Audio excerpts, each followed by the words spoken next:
প্রকৃতির একদম কাছাকাছি চলে যাওয়ার একটা অন্যরকম আনন্দ আছে। আর সেই আনন্দ যদি ভাগ করে নেওয়া যায় প্রিয় বন্ধুদের সাথে, তবে তো কথাই নেই। আসসালামু আলাইকুম বন্ধুরা, আজকে আমরা চলে এসেছি চট্টগ্রামে সীতাকুণ্ডের বিখ্যাত চন্দ্রনাথ পাহাড়ে। হাইসের ক্লান্তি বলে যখনই আমরা সীতাকুণ্ড বাজারে পা রাখলাম, আমাদের সবার চোখে মুখে তখন একটাই রোমাঞ্চ, সামনে ওই বিশাল পাহাড় জয় করতে হবে। আজকের পুরো জার্নিটা কেমন ছিল, কতটা কষ্ট আর কতটা আনন্দ হলো, সব দেখব আজকের এই ব্লগে। চলুন শুরু করা যাক। পাহাড়ের নিচে এসে আমাদের প্রথম কাজই ছিল ট্রেকিংয়ের জন্য বাঁশের লাঠি নেওয়া। বিশ্বাস করুন, এই 20 টাকার লাঠি কিন্তু পাহাড়ে ওঠার সময় আমাদের সবচেয়ে বড় বন্ধু হয়ে দাঁড়িয়েছিল।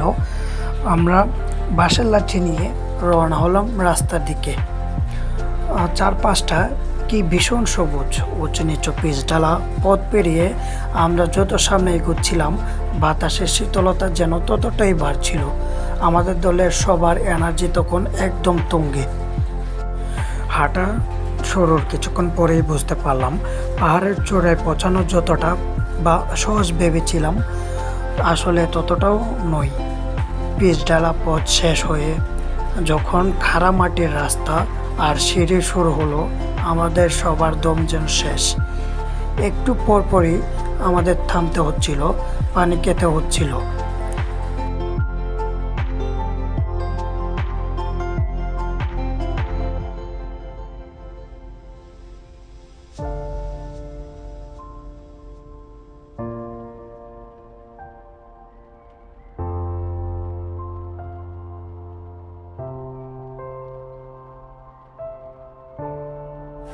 বিশেষ করে আমাদের এক বন্ধুর অবস্থা দেখার মতো ছিল।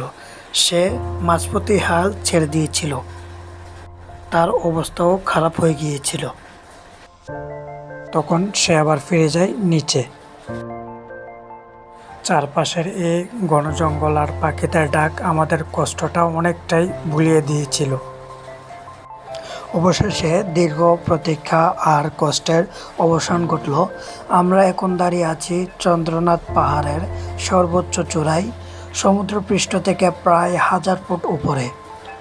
এখান থেকে চারপাশে যে দৃশ্য দেখা যাচ্ছে তা ক্যামেরায় বন্দি করা অসম্ভব। এটা শুধু চোখ দিয়ে অনুধাবন করার মতো। এক পাশে গভীর খাত, অন্য পাশে সবুজের সমারোহ, আর দূরে হালকা নীল আকাশ, সব মিলিয়ে এক স্বর্গীয় অনুভূতি। আমরা সবাই মিলে চিৎকার করে আমাদের এই পাহাড় জয়ের আনন্দটা উদযাপন করলাম। বন্ধুদের সাথে এই স্মৃতিটা সত্যি সারা জীবন মনে রাখার মতো। পাহাড়ে ওঠা যেমন রোমাঞ্চের, নামটাও কিন্তু বেশ সাবধানে করতে হয়। তবে মনের ভেতরে এক চরম তৃপ্তি নিয়ে আমরা ফিরতে পথ ধরলাম যান্ত্রিক জীবন থেকে দূরে। প্রকৃতির কোলে বন্ধুদের সাথে কাটানো এই দিন আমাদের জীবনের অন্যতম একটি সেরা দিন হয়ে থাকবে। আপনারাও যারা অ্যাডভেঞ্চার পছন্দ করেন, বন্ধুদেরকে নিয়ে ঘুরে আসতে পারেন এখান থেকে। আজকের ব্লগটি কেমন লাগলো অবশ্যই কমেন্ট করে জানাবেন। ভালো লাগলে লাইক এবং শেয়ার করতে ভুলবেন না। দেখা হবে পরবর্তী কোনো সুন্দর জায়গায়, নতুন কোনো গল্পে। ততদিনের জন্য আল্লাহ হাফেজ, সবাই ভালো থাকবেন।